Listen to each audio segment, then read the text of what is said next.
यहाँ कई बार आ चुके हैं, शिविर पाठशालाएं करा चुके हैं। आदमी जाने बसे और सोना जाने कसौटी पर कसे। आदमी की पहचान तभी होती है जब वो पास में रहता है। इसलिए ये बुंदेलखंडी कहावत है, आदमी जाने बसे। जब व्यक्ति हमारे नजदीक में आके बैठे उठे बात करे तो पता चलता है इनका नेचर, स्वभाव, इनकी प्रकृति क्या है। हम भी सतनाम में पहली बार बनारस से मिल चुके हैं। एक दूसरा अवसर आप लोगों ने, खतौली वालों ने प्रदान किया है कि दोनों को एक खुशी होती है जब कोई अपने परिवार के अपने लोग मिलते हैं, खुशी होती है। वो तुम्हारा अपना परिवार है और ये हमारा अपना परिवार है। एक मोक्ष मार्गियों का परिवार, एक संतों का परिवार, एक यहाँ गृहस्थों का परिवार। तो इस परिवार में हम सब लोग मोक्ष मार्गी हैं।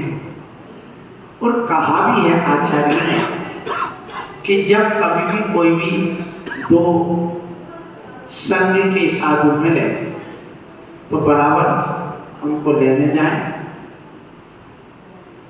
एक दूसरे के हालचाल पूछें और रह करके अपने एक दूसरे की वैयावृत्ति आदि भी करें। जो पहले से साधु होते हैं वो आए हुए साधु को विशेष रूप से स्थान देते हैं और उनको लेने भी जाते हैं। तो हम पहले से आपके यहाँ थे और इनको महाराज आए अतिथि की तरह। अब ये बात अलग है कि हम कहीं जाएंगे और ये मिल जाएंगे, पहले तो पुनः वही स्थिति बनेगी।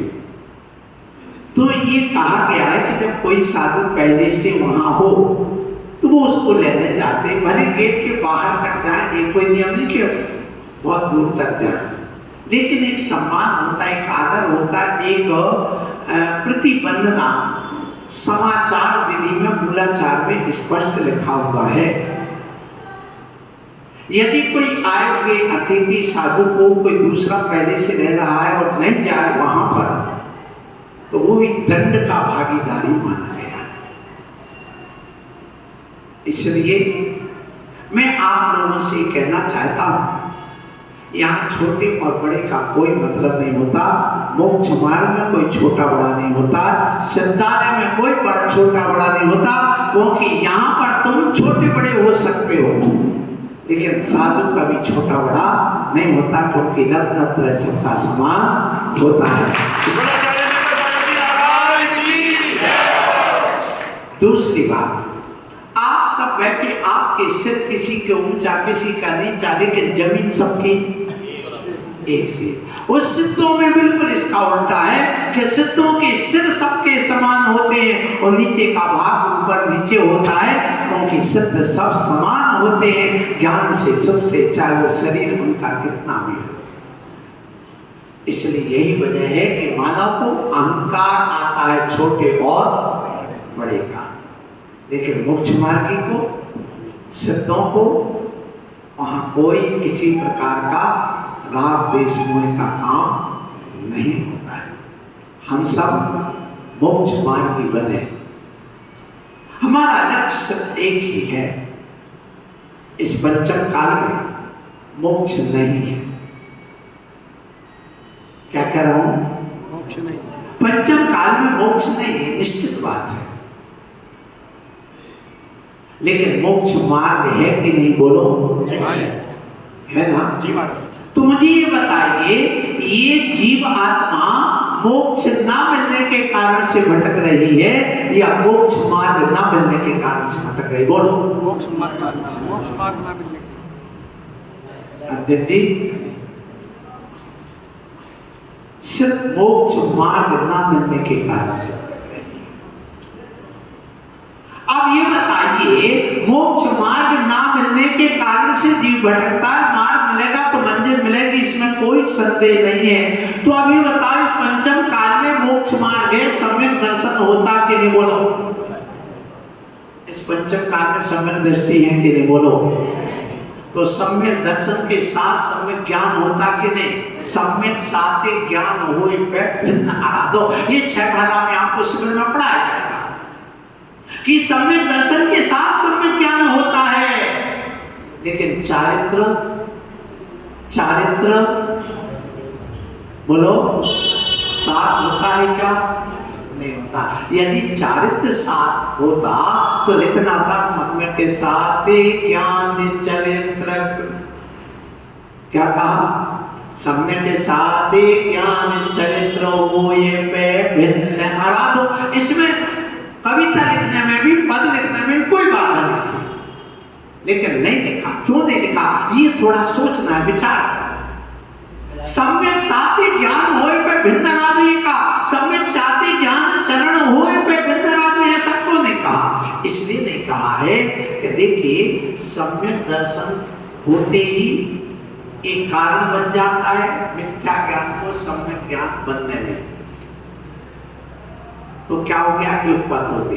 अब ये सम्यक दर्शन कारण है सम्यक ज्ञान का, अब सम्यक ज्ञान कारण सम्यक चारित्र का नहीं, ये दोनों मिलकर के सम्यक चारित्र का कारण। और चारित्र अपने आप प्रकट नहीं होता, चारित्र को धारण किया जाता, प्रकट किया जाता है। कहां लिखा? सुनिए, ज्ञानी सम्यक ज्ञानी होय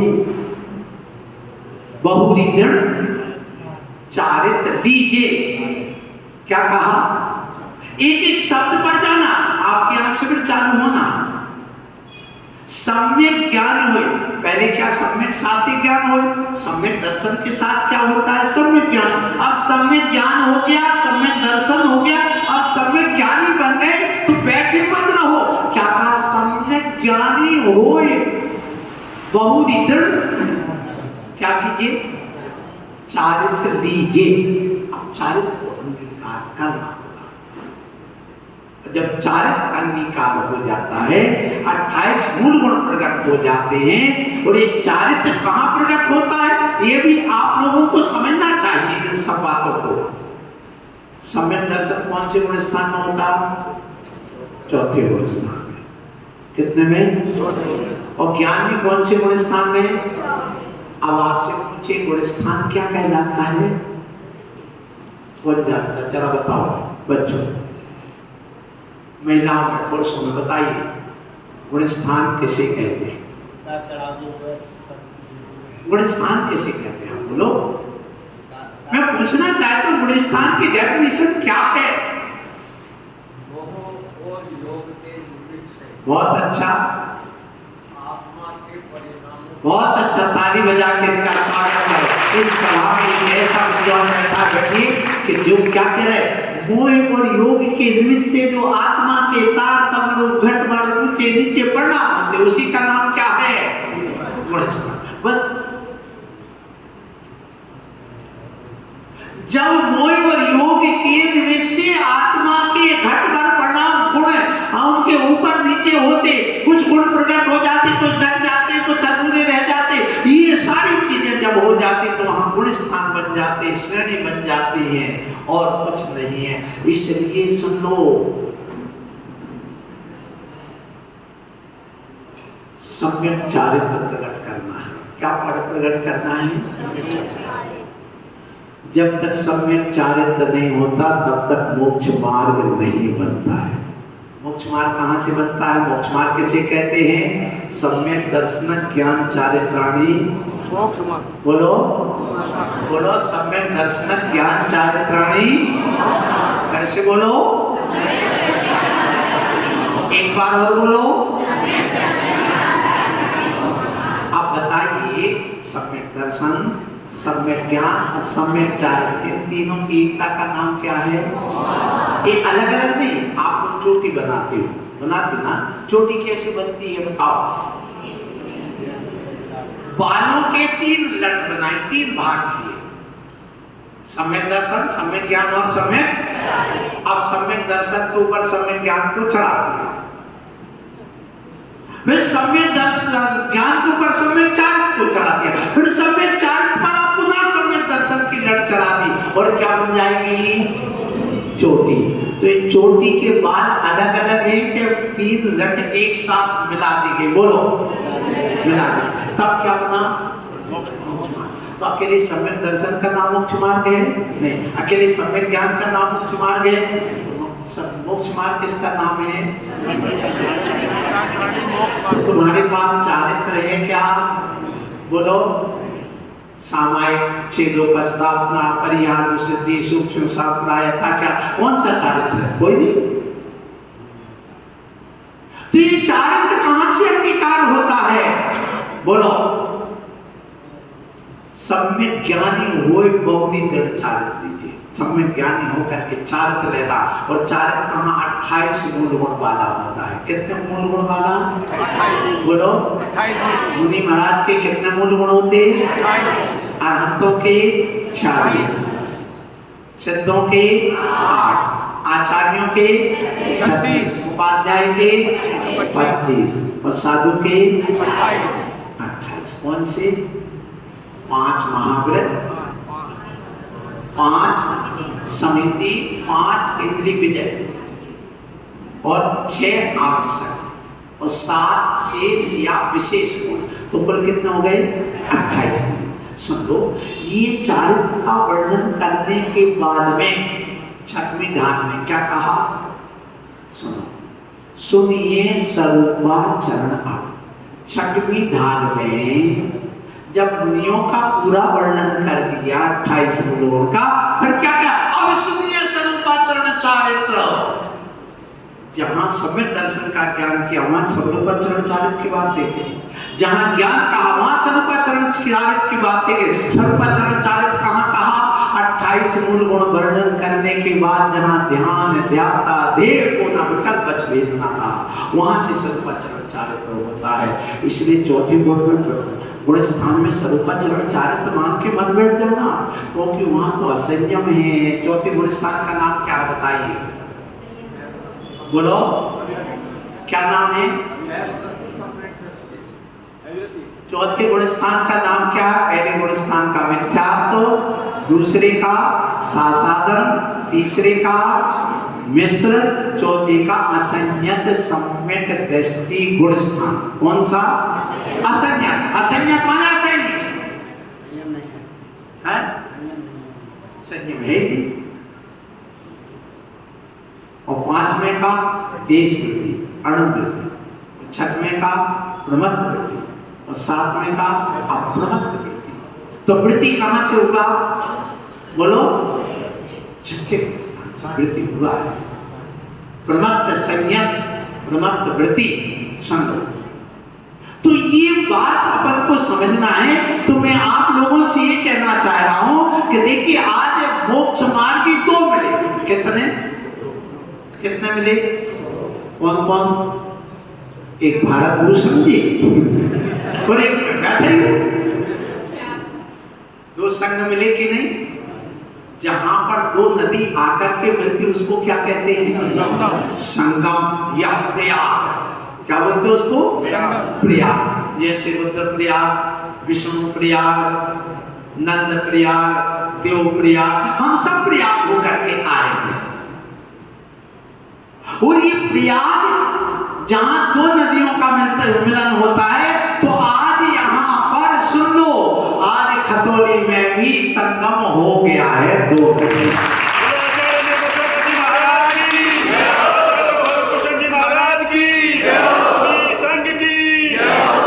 सच्चे मोक्ष मार्गी तो दिगंबर मुनि ही होते हैं, लिख के रख लो। तुम तो उपचार से हो। किससे हो? उपचार से।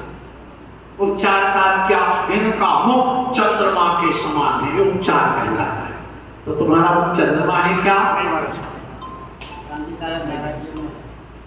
आप सोचिए, तुम्हारा मुख चंद्रमा नहीं है, फिर भी कह दिया इनका मुख किसके समान है? चंद्रमा। ये उपचार कहलाता है। ठीक है, समझाने के लिए कहते भैया तुम भी मोक्ष मार्ग 6:18 में कहा ना, तीनों मोक्ष मार्गी हैं। उत्तम जगन त्रिविध के मोक्ष मार्गी कहा ना वहां पर इनको। तो तुम्हें कैसे कह दिया मोक्ष मार्ग? ऐसे कह दिया। एक उदाहरण सुनो बच्चों, याद रखना, तुम लोग बहुत काम का है। एक पिताजी थे,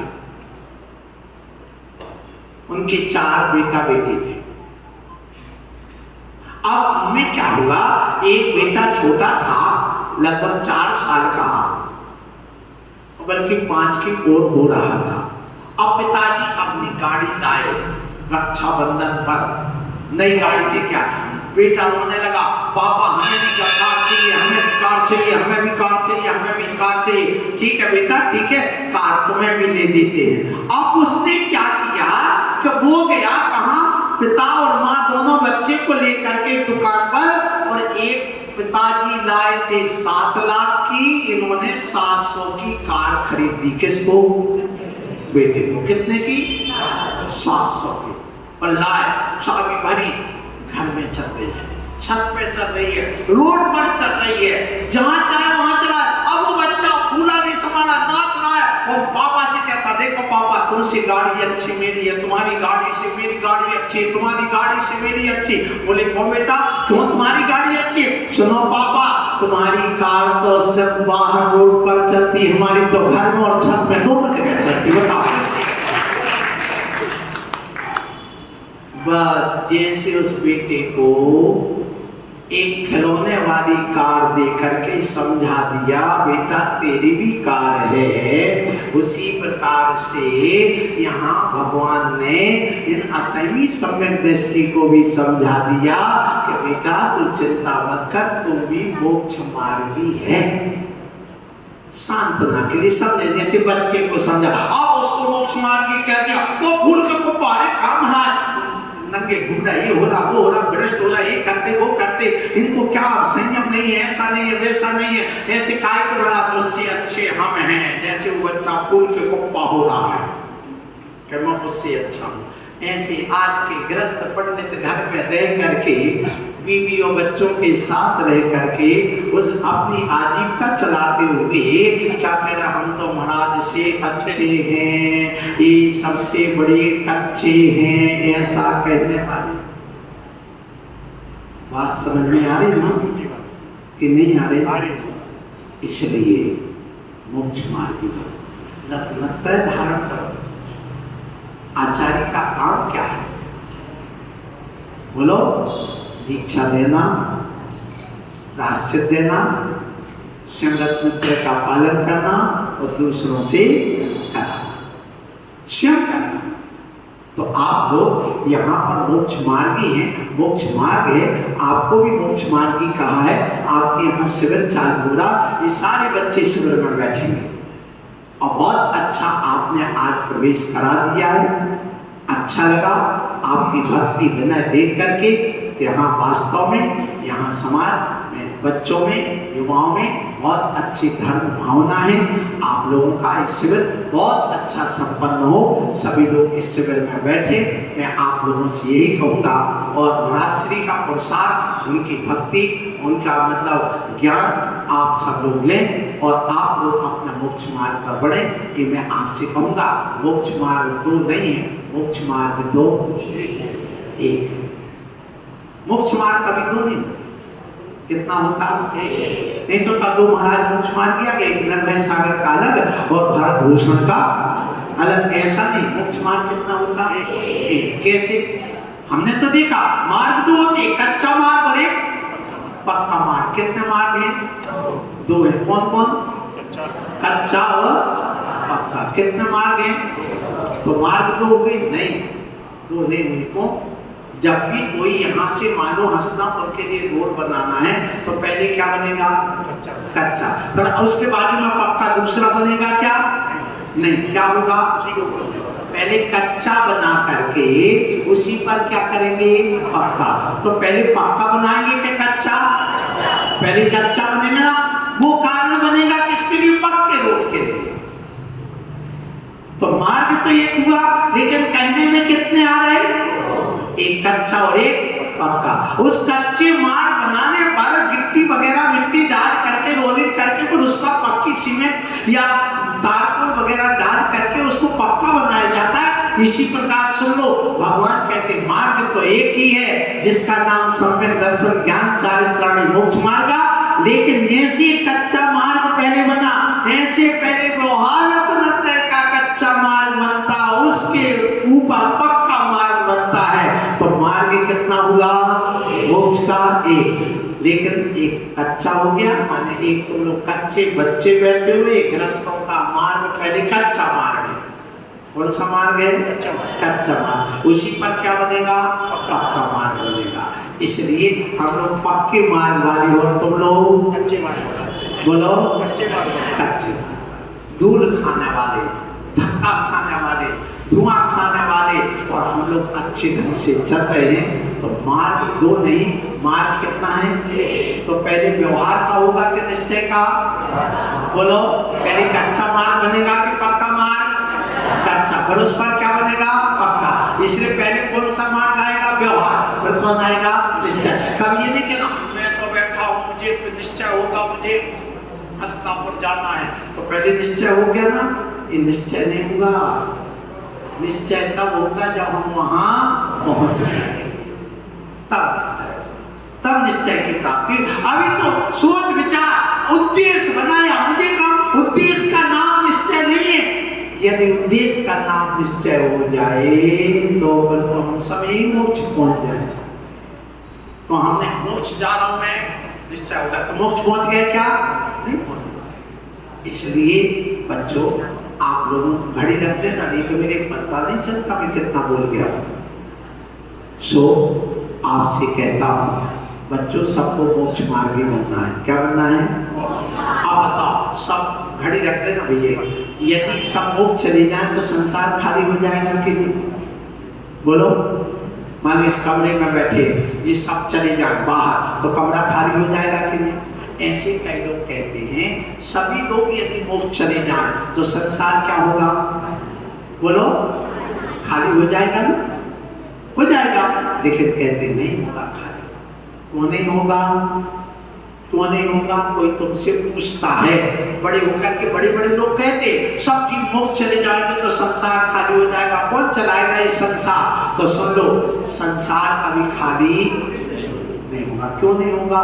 सुनो बच्चों, हम आपसे पूछते, आप लोग गणित पढ़े ना सब लोग? 10 यानी कि 10 में 3 का भाग दो। कितने का भाग है? तो कितना? इतने भाग दो कि शून्य आ जाए। आएगा क्या?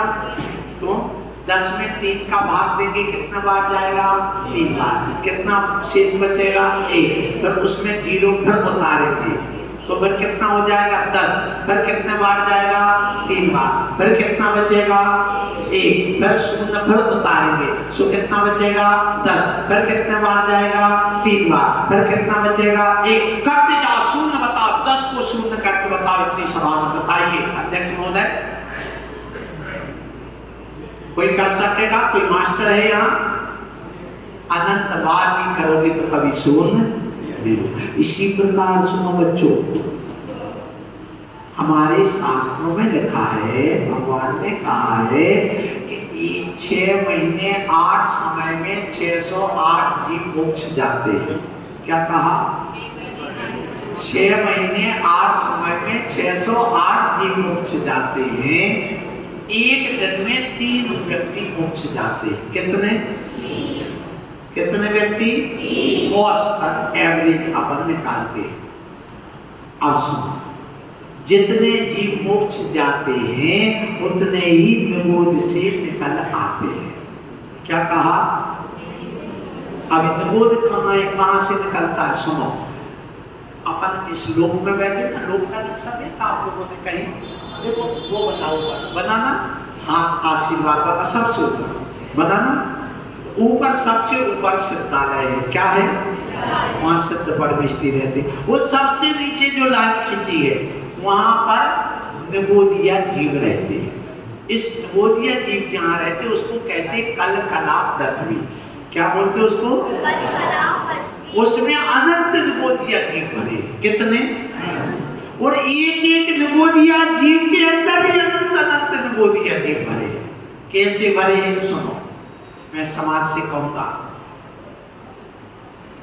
आप लोग संतरा देखा? बोलो संतरा सबने देखा ना, नारंगी क्या बोलते हैं आपके, संतरा बोलते हैं। संतरा बाहर से कैसा लगता है, अखंड, और अंदर छीलो तो अलग अलग कली निकलती है। और खरबूजा बाहर से कैसा दिखता है, अलग अलग धारी, और अंदर बनाओ तो एक अखंड है। अब बताओ तुम लोग समाज के लोग यहाँ इतने मंदिर हैं, ये समाज संतरे जैसी है कि खरबूजे जैसी, बताओ। सब संतरे जैसे, बाहर से तो एक दिख रहा है लेकिन अंदर अंदर सब अलग अलग। जबकि हमें संतरे जैसी नहीं चाहिए, हमें कैसी चाहिए, खरबूजे जैसे, कि हर मंदिर के अलग अलग व्यवस्थापक हो लेकिन पूरी समाज एक हो तो सबका कल्याण हो जाएगा। भारत देश में हमारा बरकत। बस ये देखना, तो जो संतरा होता है तो एक संतरा एक निगोजिया जीव है। बस इस वाणी को नाम दे रहा हूं मैं अंतिम बात कह के कि संतरा क्या है, एक निगोजिया जीव। संतरे को अपन ले लें, उस संतरे में कली होती है संतरे की, उस कली को खोलो तो उसके अंदर रस के भरे हुए कैप्सूल होते हैं छोटे छोटे, उसको दबाओ तो उसमें से रस निकलता है। बस इसी प्रकार एक निगोजिया जीव के अंदर अंडर और कुल्वी नाम की दो चीजें होती है। क्या क्या, अंडर और कुल्वी। अंडर का अर्थ, कुल्वी का अर्थ जैसे कली होती वो, और अंडर का अंडे। तो जैसे उसमें संतरे में रस की पोटी भरे ऐसे भरे रहते हैं, क्या उसमें बहुत सारे जीव भरे रहते हैं। आज तक एक निगोजिया जीव खाली नहीं हुआ जितने अभी तक सिद्ध हुए हैं। क्या कहा, मतलब एक निगोजिया जीव के अंदर भी कितने जीव भरे, अनंत निगोजिया, कितने भरे, तो ऐसे कितने निगोजिया होगा, अनंत अनंत। तो वो कभी जितने जीव मोक्ष जाते उतने उस निगोजिया में से निकल करके यहाँ जन्म ले लेते हैं। इसलिए कभी संसार खाली नहीं होता। अपने कल्याण की बात करो, अपने आप को मोक्ष में लगाने की बात करो। ये पंचम काल है, इस पंचम काल में हम लोग जो खिलाड़ी हैं क्रिकेट मैच खेल रहे हैं। कौन सा मैच, कौन सा मैच, क्रिकेट मैच। क्यों, एक वनडे होता है और एक टेस्ट होता है। कितने प्रकार के, दो प्रकार के। कौन कौन से, और एक 20 हो गया, उसकी बात छोड़ो, उसको भी वनडे में ले लो। तो कितने प्रकार के, दो। टेस्ट में कोई निर्णय आज कोई नियम नहीं है, लेकिन वनडे में तो निर्णय आता है। सुपर ओवर कर देते, लास्ट में नहीं होता तो। अब देखिए, विचार करें, इसी प्रकार हम लोग क्रिकेट मैच खेलते हैं। कौन सा क्रिकेट मैच, रत्नत्रय का। हमारे पास 3 स्टंप हैं, सम्यक दर्शन, सम्यक ज्ञान और कितने स्टंप, उनकी रक्षा करते हैं, समझ गए ना। और इसमें क्या होता है, इस पंचम काल के हम लोग खिलाड़ी को मालूम है हम मोक्ष नहीं पा पाएंगे, माने हम मैच नहीं जीत पाएंगे, कोई बात नहीं, कम से कम वहां पिच पर खड़े रहो, आउट नहीं होना। बस टीम हमारी आउट ना हो, बस टुक करके रन बने या ना बने, हम स्टंप की रक्षा करते रहें तो भी हम विजेता माने जाएंगे। इसी प्रकार पंचम काल के हम साधु भले मोक्ष ना जाए पर हम अपने रत्नत्रय की रक्षा करते रहें तो एक ना एक दिन हम मोक्ष प्राप्त कर लेंगे। इसलिए आप सब करें। बड़ी प्रसन्नता हुई हमारे महाराज श्री से मिल करके, अच्छा है आप लोग अच्छा शिविर करो। हमारी भावनाएं, सद्भावनाएं, हमारा यहाँ से आज बिहार होना है निश्चित है, क्योंकि हमें आगे जाना है। 14 तारीख को हमारा कार्यक्रम कहाँ पर, वहाँ होना कहाँ, हस्तिनापुर में। बाहर से बहुत लोग आ रहे हैं। और उसके बाद में 26 तारीख को हमारा प्रवेश होगा नोएडा चतुर्मास हेतु, और 2 जुलाई को हम चातुर्मास की स्थापना होगी। और हम भी महाराज से कहेंगे, महाराज श्री निवेदना से लाभान्वित हुए। अभी मैं आचार्य भारत भूषण जी के चरणारविंदों में 4 पंक्तियों के साथ उनसे उन्होंने विनय करूंगा कि वो भी अपनी निवेदना से हमें लाभान्वित करेंगे। भववर्धक हुए भव सारे, मुझे अनंतों बार मिले। भववर्धक हुए भव सारे, मुझे अनंतों बार मिले।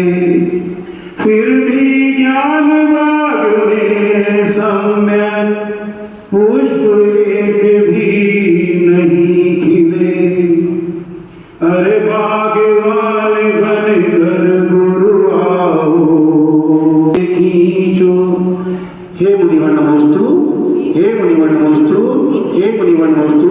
अब हम सभी की ओर से, अपनी ओर से आचार्य भारत भूषण जी महाराज के चरणारविंदों में अनुनय विनय करते हुए उनसे निवेदन करते हैं, विनय करते हैं, हे आचार्य श्री, अपनी मंगल देशना से हम सभी अज्ञानी जीवों को लाभान्वित करें और हमें हमारे मोक्ष के मार्ग को प्रशस्त करें। नमोस्तु मुनिवर, नमोस्तु मुनिवर।